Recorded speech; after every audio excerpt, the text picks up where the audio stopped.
noonu ginnaaw tubaab bi moo tax amul troisième mandat na gars yi dañ en fait ni ñuy jàpp di ñu naxee di ñu tourner c'est-à-dire tey lan moo tax manifestation yi lu nit ñi def ci manifestation comme mouvement de réussir parce que tubaab bi ñoo nekk derrière. donc même fi mu nekk nii président man li ma bëgg wax mooy pour ñu yeewu xam nga mënuñu bu ñu naxante mënuñu xeex li ñuy xeex sans ñu bañ a xam ñu bañ a nax suñu bopp quoi xam ne lii moo fi nekk. tey mënoo ne tubaab bi armée française nekk fi nekk Wakam nekk fii nekk fee séq Ndakaaru tey attends bu peuple bi jógee ñoo lay indil ay problèmes yoo xam ne def ay problèmes yoo xamante ni xool niñ def Gbagbo indil ko problème créer ay mercenaires rey ay nit jiñ ko jàpp ko tëj ko ñi opposition bi nekk fii am na si ñoo xam dañuy comprendre loolu xam ni tey bu ñu wàccoon tey élection présidentielle yi passé mais ñëpp xam nañ Macky Sall ga ñëw élection yi da koo dóor ñëpp xam nañ ko fichier électoral booy voté depuis 10 ans foo xam da ngay dem di voté mais attends foo xam da ngay dem di voté nga dem di voté ñëw ñu ne la fii nga doon voté 10 ans sa tour nekkul ci fichier bi ci kii bi ci liste bi mais attends fichier bi baaxul ñaata yoon nga gis ay Abdoulaye Wade ñaata milliards lañ ko joxoon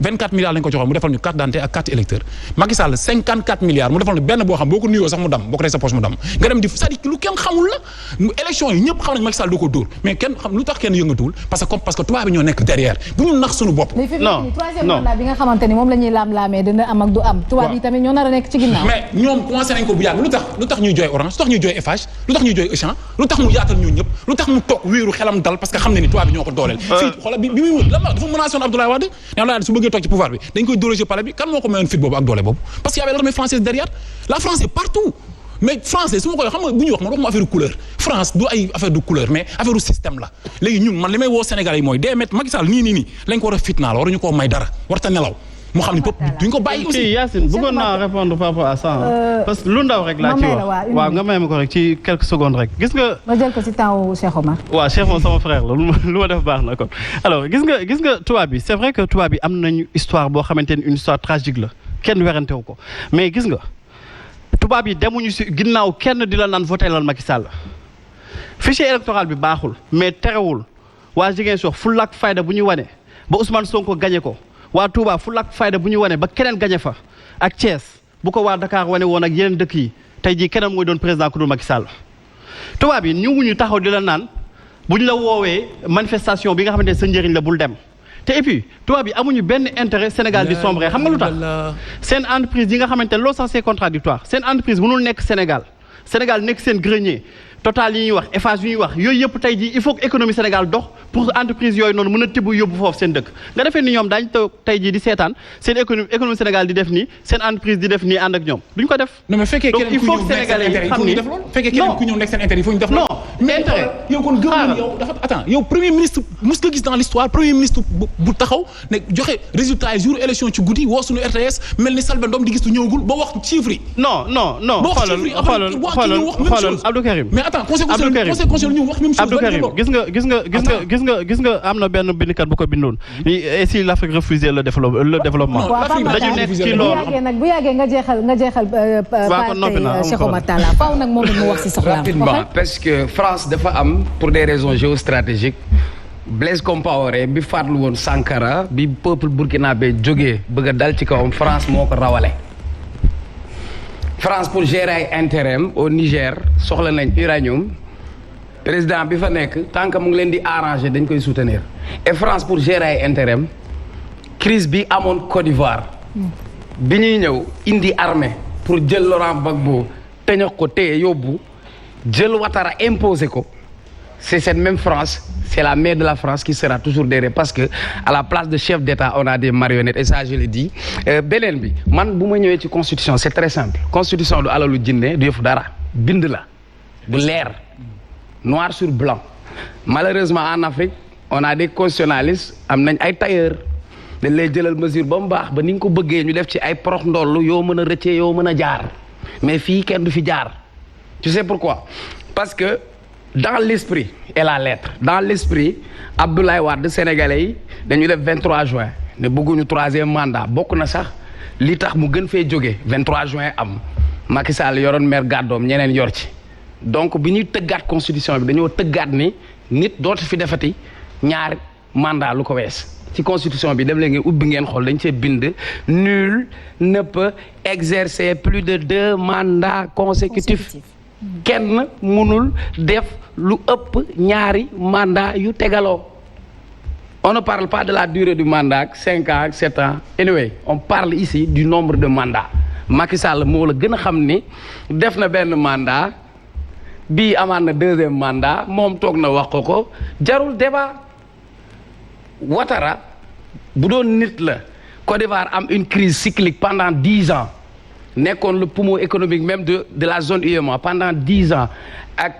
crise pré-électorale et post-électorale plus de 100 000 morts ñii loolu la ñu yéen Afrique tey même su fekkee moom ki mu parrainé woon dee na mais peuple bi am na ñeneen ñu mu parrainé nga jël Guillaume Soro yëllax si biti jël ñeneen ñi ne leen du ngeen bokk te moom mi loi lañ indi woon ci kawam ne ko fils de et ou bien de ou tu n'es pas ivoirien tu es burkinabé ba loolu indi fa crise tey mais li am Côte d'Ivoire moo am Sénégal bu élection jotee nga jël Karim Wade exilé Khalifa Sall nga nangu mairie dindi député bi mu yore dindi lu mu yor yëpp jël tëj teg sa parrainage teg sa système tant que nag ñu ngi am ñoo xamante ni li leen intéressé c'est pas nañu liggéey nan la ñuy def ba gagner prochaine élection si loolu lañ nekk mais maintenant il faut cette masse critique très forte il faut que qu'on se détache de tout ça mais tant que amuñu constitution yoo xamante ni méngoo na ak suñu société j'ai envie de voir le professeur Ngouda Mboup parce que bokk na si constitutionnalistes yi nga xam ne ils sont honnêtes mais débat bi de président moo fi toog ne du ma wax oui du ma wax non tour lëndëm gérer seen plan ak seen planning mais sénégalais yi nañu am ful la boobu parce que am na loo xamante ni souveraineté peuple moo ko moom et pour ça il faut un engagement citoyen très fort parce que le seul pouvoir il appartient au peuple et c'est au peuple de s'organiser ba bañ confiscation de pouvoir donc Macky Sall moom xam na pour muy clair ci moom ñaari mandat la am wala rek ma woyal leen woyu Youssou Ndour ba ñetti doomi Penda Naar yi Penda Naar nag mooy France waa rek day di ndaw est-ce que am nañu mën nañu am yaakaar ni que ni fi mu nekk nii encore une fois président de la République ginnaaw bi Alassane Ouattara moom mi nga xamante ni nee na day présenté wu. en tout cas dina compliqué parce que man damay indiwaat constitution bi teg ko léegi nag président Macky Sall xëy na moom mooy dem ba toll foo xamante ne ni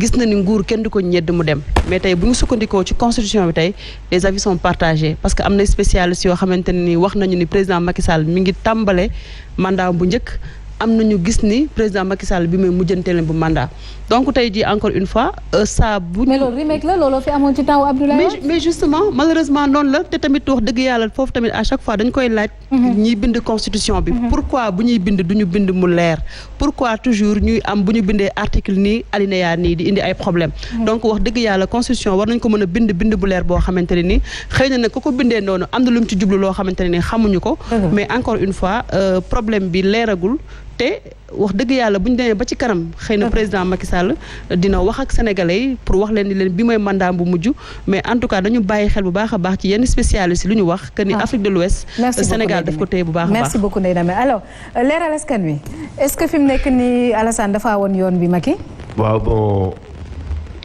bett na africain yi en tout cas. xaaruñu ko woon. kenn xaarul woon lii ci Ouattara franchement joxe woon na la bon exemple. xëy suba ñëpp xam na nekk kii dañ ko takkal ay ER te fii président yi ñu takkal ay ER dafa bëri du Sénégal du Guinée du Côte d'Ivoire et pourtant légitimité bi nga am kenn amu ko fal bi ni ñu la falee faluñu ko kenn parce que ñoom seeni élection c'est tout un peuple société civile citoyen lambda mouvement citoyen tant d'autres ñëpp a taxaw xeex pour yaakaar ne bu ñu la falee as yëwan lañ daan dund doon ñu ko dund nekkate yow am na ñu doon préparé am na ñu bëgg a ñëwaat ci seeni différents pays xamuñu li ñuy def ñu jaar si ñoom pour ñëwaat te loolu moo am xam nga ñàkk a fayda Pape Matar wax na ko ñàkk a fayda aussi weesuwul Pape Matar amoo un secteur privé fort dëgg la c'est-à-dire tant que nous ne sommes pas forts ñun suñu bopp luñ ñu teg rek dañ koy nangu c'est vrai te ñun on n'essaie pas d'être fort à tous les niveaux nag boo gisee étrangers yi ñëw taxaw du ñu imposer parce que nous n'avons pas un secteur privé fort dëgg la il faut ñu dooleel leen ah ci secteur u santé non à tous les niveaux xam naa ni docteur dinañu ci wax non xam nga lu tax affaire bi xaalis la nañ ko waxte dee le nerf de la guerre c'est l'argent te xaalis boobu da ngay jéem a def ci sa réew ku nekk ci secteur ba mu nekk mu jéem a am doole boo xamante ne bu tubaab nasaraan bi jógee fële wala étranger bu jógee fële du ko mën a corrompre wala du ko mën a kii def dara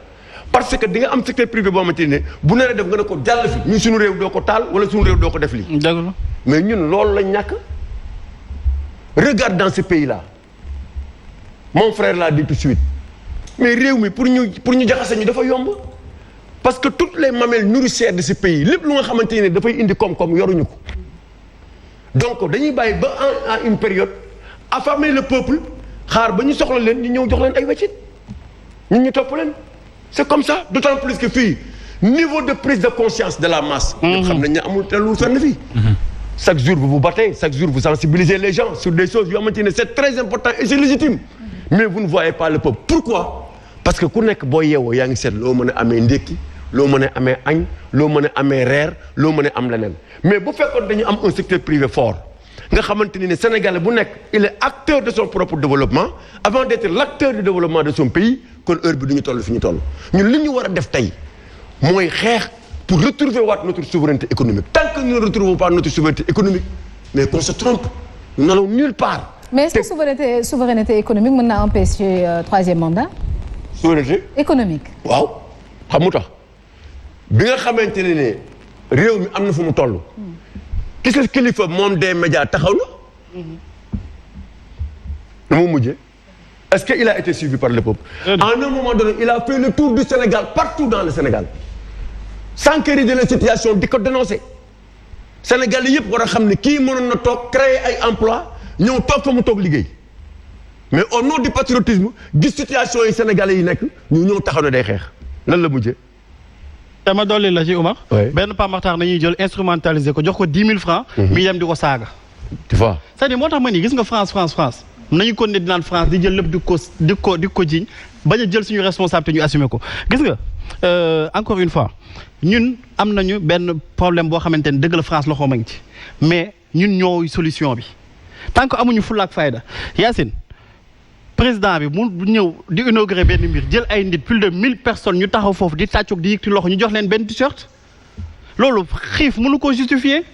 ñàkk fayda boobu tant que mi ngi nekk ci ñenn ci askan bi dañuy continuer di ñu exploiter nii Ousmane Sonko mi ngi fi keneen ak keneen ñu ngi fi lan moo tax duñu leen dénk pouvoir bi. waxuma la sax président da ngay dem ci mairie yi ci municipalité yi nit ñi bu ñuy voté rek ci ay considération yoo xamante ni yu superficielle la ay affaires yu subjective lay doon kii ñoo bokk dëkk wala ñoo bokk kër wala bu ma ko voté lee naa am lii ak lii donc loolu responsable bi ñun la ñun ñooy dem ndax 1000 francs ndax 2000 francs ñu voté ki nga xamante ni du le bon profil léegi bu ñu paree ñun France d'accord nañu ko ne di jiñ France mi ngi ko ne dem yoonam ñun ñu ngi toog fii di wax rek. léegi maintenant ce qu'il faut éviter. Très rapidement Omar. Il faut éviter un printemps arabe en Afrique. Parce que li am il y a une crise de représentation en Afrique moo tax imaamu malien bi mën a mobiliser autant de personnes. Absolument. Parce qu'il y a une crise de représentation. dëgg la. Et cette crise de représentation. buñ ko cadré wul on va vers l'anarchie. te anarchie boobu il faut l'éviter parce que dina toll benn moment boo ma ci ne peuple bi dootul xamante fi muy dem bu ñuy jóg dañuy jóg d'une manière aveugle et te boobaa anarchie mooy am. te loolu ñi ñu si mën a dimbali mooy ce sont ces chefs d'État là ils ont intérêt franchement au nom au moins non dafa ndànk rek waxuma sax ay constitution mais morale éthique warul la permettre aujourd'hui est-ce que xam nañ ko nga sax sacrifier mais même boo ko xamul dinañ la ko wax d'abord dinañ la ko wax ba ñu xam ne sa askan la ñu waroon def nañ ko lañ la waroon wax nañ ko boo ëllëgee nag loo gis na nga xam ne yow la ne la nit ñi topp ba nga xëy suba war a dem nga ne doo dem parce que lii jot a am nii comme Mali nga xam ne tous les chefs d'État se sont déplacés dem ba Mali wax ak ñoom te faalewuñ leen na nga xam ne loolu mën na def tache d'huile partout de dëgg la mën na def tache d'huile te bu defee tache d'huile du baax donc il faudrait maintenant dès à présent que nit ñi jël ay dispositions xeex ko nit ñi tamit ngir yàlla yonante bi nañ bàyyi xartum yi bàyyi t-shirt yi bàyyi 1000 francs yi te gëm seen bopp yaa ngi dégg xam na fi yàlla mooy joxe réew tant que surtout amul une prise de conscience citoyenne réew moomu du dox. merci beaucoup Yacine juste rek ma une minute rek imaamu malien na leer ci Sénégalais yi ok 10 secondes na leer ci bopp Sénégalais yëpp imam Dicko am na imam yu nekk fii Sénégal gënu leen dëggu gënu leen xam politique pare nañ pour xeexal Sénégal mais Sénégal moo bindoo noonu tey imam Ndaw su taxawoon nii wax xaaral ma daane waxuma imam di Guédiawaye ñooñu courant moo leen taxoon jóg. waaw mais fan yee lañ dem ak xaaral li ma bëgg wax rek mooy c'est-à-dire tey imam Ndaw par exemple mais imam Ndaw kenn géopolitiquement kooku gënu ko nekk ëpp ko xam-xam gënu ko nekk gënu ko dëggu te boo xoolee ay xutbaam nga xool si Sénégal amuñu habitude déglu xutba imam yi mais imam Ndaw su jugoon tey man ñaseen bi maa ngi ñu ko taxaw ne non ibaadu la waaw ibaadu sax day am ñoo xam ne dañ koy ko dañaan bokkul ibaadu benn parti bi murid yi ne non c'est que loolu mooy problème Sénégal aussi mais imam di ko bennee bu jugee ñëpp yëkkati loxoom ñëpp topp ko parce que dafa am yu bëri yoo xam ne ñoom mari dañ amuñu problème yooyu léegi si fii Sénégal dañu waxante dëgg sëriñ si ak politique yi ñoo képp peuple bi di leen làbbali ñuy bëgg a dee maa la takk leen sareet loolu mooy problème bi Sénégal kenn mooy réglé loolu. Merci beaucoup. te kenn ñemewu ko wax aussi tamit. Merci beaucoup. Merci également les gars li moo nekkoon round-up de l'actualité de la